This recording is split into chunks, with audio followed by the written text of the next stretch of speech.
President Putin is a story of struggle since his youth and the experiences he gained during his professional career. The stages of life and development of Russia in detailed episodes. Part 4. President of Russia Vladimir Putin. Hello, everyone. Today, we have a fascinating topic to delve into, none other than the enigmatic figure himself, Vladimir Putin. Love him or loathe him, there's no denying his impact on global politics. Before we jump in, don't forget to hit that subscribe button and ring the bell to stay updated with our latest content. Now, let's get started. In 2012, Putin wrote an article in Indian newspaper The Hindu, saying, "The declaration on strategic partnership between India and Russia signed in October 2000 became a truly historic step. India remains the largest customer of Russian military equipment, and the two countries share a historically strong strategic and diplomatic relationship." In October 2022, Putin described India and China as close allies and partners. Under Putin, Russia has maintained positive relations with the Asian states of SCO and BRICS, which include China, India, Pakistan, and post-Soviet states of Central Asia. In the 21st century, Sino-Russian relations have significantly strengthened bilaterally and economically. The Treaty of Friendship and the construction of the ESPO oil pipeline and the Power of Siberia gas pipeline formed a special relationship between the two great powers. Putin and Prime Minister Shinzo Abe frequently met each other to discuss the Japan-Russia territorial disputes. Putin also voiced his willingness of constructing a rail bridge between the two countries. Despite numerous meetings, no agreement was signed before Abe's resignation in 2020. Putin made 3 visits to Mongolia and has enjoyed good relations with its neighbor. Putin and his Mongolian counterpart signed a permanent treaty on friendship between the two states in September 2019, further enhancing trade and cultural exchanges. Putin became the first Russian or Soviet leader to visit Indonesia in half a century in 2007, resulting in the signing of an arms deal. In another visit, Putin commented on long-standing ties and friendship between Russia and Indonesia. Russia has also boosted relations with Vietnam after 2011 and with Afghanistan in the 2010 seconds, giving military and economic aid. The relations between Russia and the Philippines received a boost in 2016 as Putin forged closer bilateral ties with his Filipino counterpart, Rodrigo Duterte. Putin has good relations with Malaysia and its then Prime Minister Mahathir Mohamad.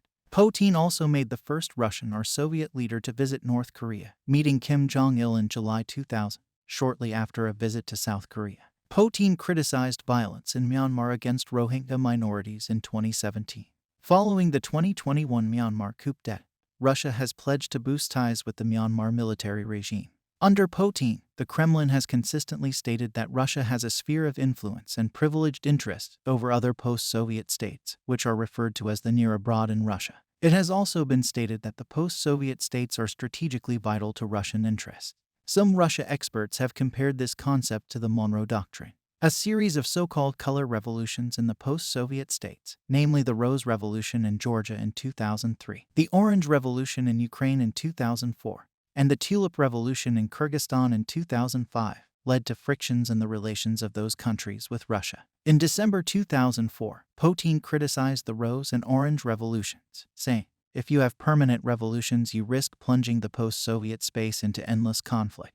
Putin allegedly declared at a NATO-Russia summit in 2008 that if Ukraine joined NATO, Russia could contend to annex the Ukrainian East and Crimea. At the summit, he told U.S. President George W. Bush that Ukraine is not even a state, while the following year Putin referred to Ukraine as Little Russia. Following the Revolution of Dignity in March 2014, the Russian Federation annexed Crimea. According to Putin, this was done because Crimea has always been and remains an inseparable part of Russia. After the Russian annexation of Crimea, he said that Ukraine includes regions of Russia's historic south and was created on a whim by the Bolsheviks. He went on to declare that the February 2014 ousting of Ukrainian President Viktor Yanukovych had been orchestrated by the West as an attempt to weaken Russia. "Our Western partners have crossed a line. They behaved rudely, irresponsibly, and unprofessionally," he said, adding that the people who had come to power in Ukraine were nationalists, neo-Nazis, Russophobes, and anti-Semites. In a July 2014 speech during a Russian-supported armed insurgency in eastern Ukraine, Putin stated he would use Russia's entire arsenal of available means up to operations under international humanitarian law and the right of self-defense to protect Russian speakers outside Russia. With the attainment of autocephaly by the Ukrainian Orthodox Church in December 2018 and subsequent schism of the Russian Orthodox Church from Constantinople, A number of experts came to the conclusion that Putin's policy of forceful engagement in post-Soviet republics significantly backfired on him, leading to a situation where he annexed Crimea, but lost Ukraine, and provoked a much more cautious approach to Russia among other post-Soviet countries. In late August 2014, Putin stated, "People who have their own views on history and the history of our country may argue with me, but it seems to me that the Russian and Ukrainian peoples are practically one people." After making a similar statement, in late December 2015 he stated, "The Ukrainian culture, as well as Ukrainian literature, surely has a source of its own." In July 2021, he published a lengthy article on the historical unity of Russians and Ukrainians revisiting these themes, and saying the formation of a Ukrainian state hostile to Moscow was comparable in its consequences to the use of weapons of mass destruction against us. It was made mandatory reading for military political training in the Russian armed forces. In August 2008, Georgian President Mikhail Saakashvili attempted to restore control over the breakaway South Ossetia. However, the Georgian military was soon defeated in the resulting 2008 South Ossetia War after regular Russian forces entered South Ossetia, and then other parts of Georgia. Then also opened a second front in the other Georgian breakaway province of Abkhazia with Abkhazian forces. Despite existing or past tensions between Russia and most of the post-Soviet states, Putin has followed the policy of Eurasian integration. Putin endorsed the idea of a Eurasian Union in 2011. The concept was proposed by the President of Kazakhstan in 1994. On the 18th of November 2011, the presidents of Belarus, Kazakhstan, and Russia signed an agreement setting a target of establishing the Eurasian Union by 2015. The Eurasian Union was established on the 1st of January 2015. Under Putin, Russia's relations have improved significantly with Uzbekistan, the second largest post-Soviet republic after Ukraine. This was demonstrated in Putin's visit to Tashkent in May 2000. After lukewarm relations under Yeltsin, and Islam Karimov, who had long distanced itself from Moscow. In another meeting in 2014, Russia agreed to write off Uzbek debt, a theme of a greater Soviet region, including the former USSR and many of its neighbors or imperial-era states rather than just post-Soviet Russia, has been consistent in Putin's May Day speeches. On the 22nd of December 2022, Putin addressed the Security Council in a speech where he did not use the term special military operation, but instead called the fighting in Ukraine a war. Anti-Putin activists have called for Putin to be prosecuted for breaking a law passed to stop people calling the special military operation a war. This law carries a penalty of up to 15 years in jail. On the 25th of December, he openly declared in a TV interview that the goal of the invasion is to unite the Russian people. On the 14th of December 2023, President Putin held a press conference where he indicated that Russia would only negotiate with Ukraine when we achieve our objectives. He stated that another mobilization wasn't required as 617,000 Russian soldiers were fighting in Ukraine. Under Putin, Russia's relationships with NATO and the US have passed through several stages.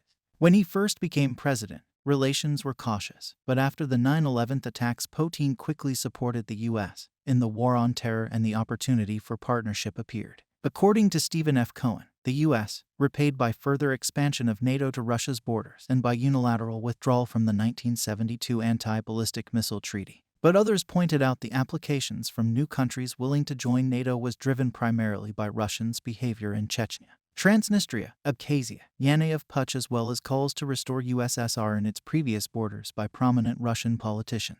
From 2003, when Russia strongly opposed the U.S., when it waged the Iraq War, Putin became ever more distant from the West, and relations steadily deteriorated. According to Russia scholar Stephen F. Cohen, the narrative of the mainstream U.S. media, following that of the White House, became anti-Putin. In an interview with Michael Sturmer, Putin said there were three questions which most concerned Russia and Eastern Europe. Namely, the status of Kosovo, the Treaty on Conventional Armed Forces in Europe, and American plans to build missile defense sites in Poland and the Czech Republic, and suggested that all three were linked. His view was that concessions by the West on one of the questions might be met with concessions from Russia on another. In a January 2007 interview, Putin said Russia was in favor of a democratic multipolar world and strengthening the systems of international law. In February 2007, Putin criticized what he called the United States' monopolistic dominance in global relations and almost uncontained hyper-use of force in international relations. He said the result of it is that no one feels safe, because no one can feel that international law is like a stone wall that will protect them. Of course, such a policy stimulates an arms race. This came to be known as the Munich speech, and NATO Secretary Jopta Hoopscheffer called the speech disappointing and not helpful. The months following Putin's Munich speech were marked by tension and a surge in rhetoric on both sides of the Atlantic. Both Russian and American officials, however, denied the idea of a new Cold War. Putin publicly opposed plans for the U.S. missile shield in Europe and presented President George W. Bush with a counterproposal on the 7th of June 2007, which was declined. Russia suspended its participation in the Conventional Forces in Europe Treaty on the 11th of December 2007. Putin opposed Kosovo's unilateral declaration of independence from Serbia on the 17th of February 2008, warning that it would destabilize the whole system of international relations. After the 9/11 attacks on the U.S. in 2001, Putin had good relations with American President George W. Bush and many Western European leaders. His cooler and more business-like relationship with German Chancellor Angela Merkel is often attributed to Merkel's upbringing in the former DDR, where Putin was stationed as a KGB agent. He had a very friendly and warm relationship with the former Prime Minister of Italy Silvio Berlusconi. The two leaders often described their relationship as a close friendship, continuing to organize bilateral meetings even after Berlusconi's resignation in November 2011. When Berlusconi died in 2023, Putin described him as an extraordinary man and a true friend. The NATO-led military intervention in Libya in 2011 prompted a widespread wave of criticism from several world leaders, including Putin, who said that the United Nations Security Council Resolution 1973 is defective and flawed, adding, "It allows everything. It resembles medieval calls for crusades." In late 2013, Russian-American relations deteriorated further when the United States canceled a summit for the first time since 1960. After Putin gave asylum to American Edward Snowden, who had leaked massive amounts of classified information from the NSA. In 2014, Russia was suspended from the G8 group as a result of its annexation of Crimea. Putin gave a speech highly critical of the United States, accusing them of destabilizing world order and trying to reshape the world to its own benefit. In June 2015, Putin said that Russia has no intention of attacking NATO. On the 9th of November 2016, Putin congratulated Donald Trump on becoming the 45th President of the United States. In December 2016, U.S. intelligence officials headed by James Clapper, quoted by CBS News, stated that Putin approved the email hacking and cyber attacks during the U.S. election against the Democratic presidential nominee Hillary Clinton.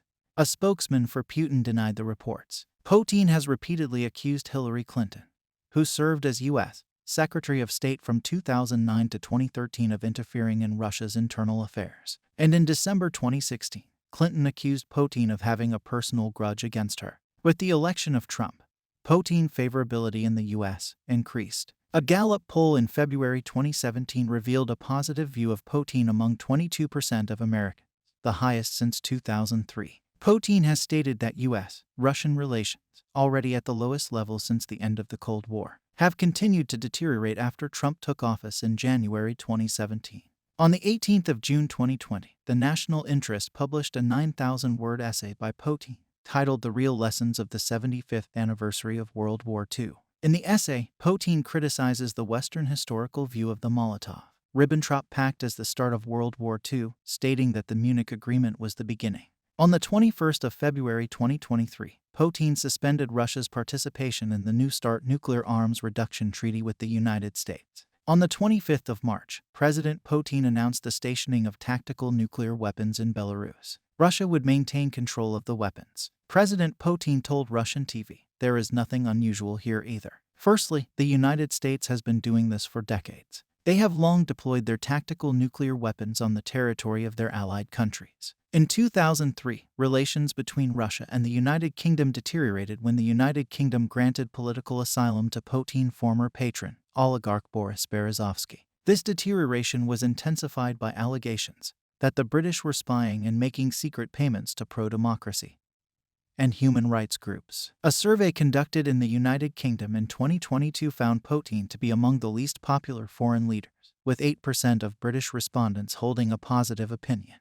The end of 2006 brought more strained relations in the wake of the death by polonium poisoning in London of former KGB and FSB officer Alexander Litvinenko, who became an MI6 agent in 2003. In 2007, the crisis in relations continued with the expulsion of 4 Russian envoys over Russia's refusal to extradite former KGB bodyguard Andrei Lugovoy to face charges in the murder. Mirroring the British actions, Russia expelled UK diplomats and took other retaliatory steps. In 2015, the British government launched a public inquiry into Litvinenko's death, presided over by Robert Owen, a former British High Court judge. The Owen Report, published on the 21st of January 2016, stated the FSB operation to kill Mr. Litvinenko was probably approved by Mr. Patrushev and also by President Putin. The report outlined some possible motives for the murder, including Litvinenko's public statements and books about the alleged involvement of the FSB in mass murder, and what was undoubtedly a personal dimension to the antagonism between Putin and Litvinenko. On the 4th of March 2018, former double agent Sergei Skripal was poisoned with a Novichok nerve agent in Salisbury. 10 days later, the British government formally accused the Russian state of attempted murder, a charge which Russia denied. After the UK expelled 23 Russian diplomats, an action which would later be responded to with a Russian expulsion of 23 British diplomats. British Foreign Secretary Boris Johnson said on the 16th of March that it was overwhelmingly likely Putin had personally ordered the poisoning of Skripal. Putin spokesman Dmitry Peskov called the allegation shocking and unpardonable diplomatic misconduct. Putin and his successor, Medvedev, enjoyed warm relations with Hugo Chavez of Venezuela. Much of this has been through the sale of military equipment. Since 2005, Venezuela has purchased more than $4 billion worth of arms from Russia. In September 2008, Russia sent Tupolev of Tu-160 bombers to Venezuela to carry out training flights. In November 2008, both countries held a joint naval exercise in the Caribbean. Earlier in 2000, Putin had re-established stronger ties with Fidel Castro's Cuba. "You express the best masculine quality," Putin told Jair Bolsonaro in 2020. "You look for solutions in all matters, always putting above all the interests of your people, your country, leaving out your own personal issues." Political scientist Oliver Stunkel noted, among Brazil's right-wing populists, Putin is seen as someone who is anti-woke, and that is seen as something that is definitely appealing to Bolsonaro. He is a strongman, and that is very inspiring to Bolsonaro. He would like to be someone who concentrates as much power. In September 2007, Putin visited Indonesia, and in doing so became the first Russian leader to visit the country in more than 50 years. In the same month, Putin also attended the APEC meeting held in Sydney, Australia, where he met with Prime Minister John Howard and signed a uranium trade deal for Australia to sell uranium to Russia. This was the first visit by a Russian president to Australia. Putin again visited Australia for 2014 G20 Brisbane Summit. The Abbott government denounced Putin's use of military force in Ukraine in 2014 as bullying and utterly unacceptable, amid calls to ban Putin from attending the 2014 G20 summit. Prime Minister Tony Abbott said he would shirtfront the Russian leader over the shooting down of MH17 by Russian-backed rebels, which had killed 38 Australians. Putin denied responsibility for the killings. On the 16th of October 2007, Putin visited Iran to participate in the Second Caspian Summit in Tehran, where he met with Iranian President Mahmoud Ahmadinejad. This was the first visit of a Soviet or Russian leader to Iran since Joseph Stalin's participation in the Tehran Conference in 1943 and marked a significant event in Iran-Russia relations. At a press conference after the summit, Putin said that all our Caspian states have the right to develop their peaceful nuclear programs without any restriction. Putin was quoted as describing Iran as a partner, though he expressed concerns over the Iranian nuclear program. In April 2008, Putin became the first Russian president to visit Libya. Putin condemned the 2011 foreign military intervention in Libya, referring to the UN resolution as defective and flawed, and added it allows everything. It resembles medieval calls for crusades. Upon the death of Muammar Gaddafi, Putin called it his planned murder by the US, saying, "They showed to the whole world how he was killed, and there is blood all over. Is that what they call a democracy?" From 2000 to 2010, Russia sold around $1.5 billion worth of arms to Syria, making Damascus Moscow's seventh largest client. During the Syrian civil war, Russia threatened to veto any sanctions against the Syrian government and continued to supply arms to its regime. Putin opposed any foreign intervention in the Syrian civil war. In June 2012, in Paris, he rejected the statement of French President François Hollande, who called on Bashar al-Assad to step down. Putin echoed Assad's argument that anti-regime militants were responsible for much of the bloodshed. He also talked about previous NATO interventions and their results, and asked what is happening in Libya, in Iraq. Did they become safer? Where are they heading? Nobody has an answer. On the 11th of September 2013, the New York Times published an op-ed by Putin urging caution against U.S. intervention in Syria and criticizing American exceptionalism. Putin subsequently helped to arrange for the destruction of Syria's chemical weapons. In 2015, he took a stronger pro-Assad stance and mobilized military support for the regime. Some analysts have summarized Putin as being allied with Shiites and Alawites in the Middle East. In 2017, Putin dispatched Russian PMCs to back the Touadér regime in the Central African Republic civil war, gaining a permanent military presence in return. The first Russia-Africa summit was held in October 2019 in Sochi, Russia, co-hosted by Putin and Egyptian President Abdel Fattah el-Sisi. The meeting was attended by 43 heads of state and government from African countries. In October 2019, Putin visited the United Arab Emirates, where 6 agreements were struck with Abu Dhabi Crown Prince Mohammed bin Zayed. One of them included shared investments between Russian Sovereign Wealth Fund and the Emirati investment fund Mubadala. The two nations signed deals worth over $1.3 billion in energy, health, and advanced technology sectors. On the 22nd of October 2021, Putin highlighted the unique bond between Russia and Israel during a meeting with Israeli Prime Minister Naftali Bennett. In a June 2007 public opinion survey, Putin approval rating was 81%, the second highest of any leader in the world that year. In January 2013, at the time of the 211,213 Russian protests, Putin rating fell to 62%, the lowest since 2000. After EU and US sanctions against Russian officials as a result of the crisis in Ukraine, Putin approval rating reached 87% in August 2014. In February 2015, based on domestic polling, Putin was ranked the world's most popular politician. In June 2015, Putin approval rating climbed to 89%, an all-time high. Observers saw Putin high approval ratings in 2010 seconds as a consequence of improvements in living standards and Russia's reassertion on the world scene during his presidency. Putin was also highly popular in some non-Western countries, such as Vietnam, where his approval rating was 89% in 2017.